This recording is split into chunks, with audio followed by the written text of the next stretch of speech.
Ito ang epektibong dasalin tuwing umaga. Una sa lahat, ating ihanda ang isip, puso at katawan sa ating pagninilay ngayong umaga. Isipin, kung ngayong dadasalin natin ang Salmo 121 ay para na rin tayong merong panangga ng Diyos laban sa anumang pagsubok na darating sa atin ngayong araw na ito. Magiging ito ang ating tagapagpaalala na ang Diyos ay nakatingin at nakabantay sa atin ngayong araw na ito. Nilayan natin ang Salmo 121. Tumitingin ako sa mga bundok.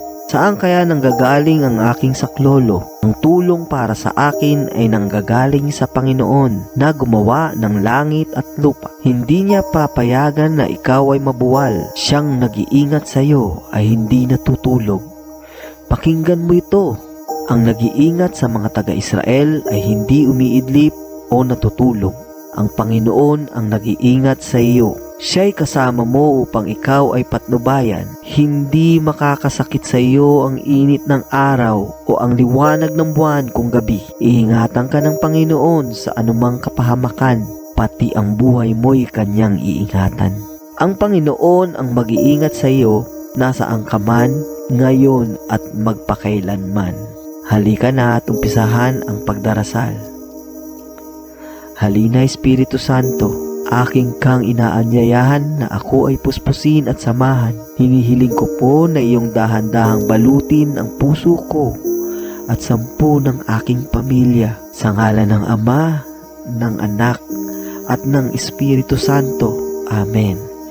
Panginoong Hesukristo, salamat sa iyong presensya. Salamat at ako'y iyong pinapaboran at kinakalinga. Salamat sa iyong proteksyon laban sa aking mga kaaway, O Diyos ko. Salamat at laging ikaw ay nandiriyan para sa akin. Nasan man ako mapunta, lubos kitang dinadakila, O Diyos. Ikaw po, O Jesucristo, na siyang aking tagapagligtas. Lubos ako ay nagpupuri sa iyo. Tumatawag po ako sa iyong pangalan sa mga oras na ito. Naway lagi kong magawa ang tama. Matutunawa akong tumalikod sa mga mali kong gawain. Sinabi mo, Panginoon, na walang pagsubok na dumarating sa akin na hindi naranasan ng ibang tao. Pero aasahan ko na ang pangako mo, O aking Diyos, na hindi mo ako pababayaan, subukin ng higit pa sa aking makakaya. Kaya kung daranas man ako ng mga pagsubok, ikaw ang siyang gagawa ng aking tagumpay sa buhay.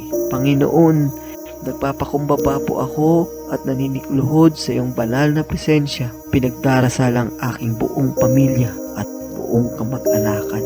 Gabayan mo ang aking anak, kapatid, magulang.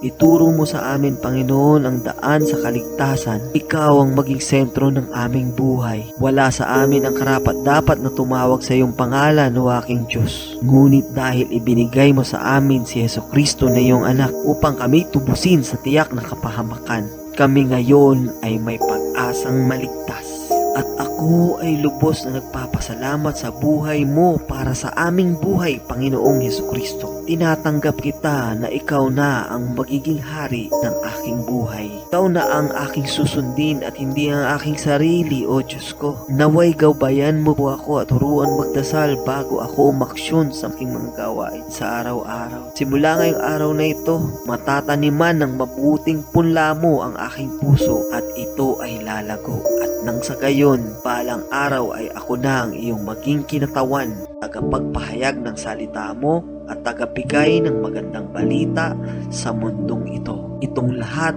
Panginoon, ay aking idinarasal sa ngalan ng makapangyarihan mong pangalang Jesucristo. Amen.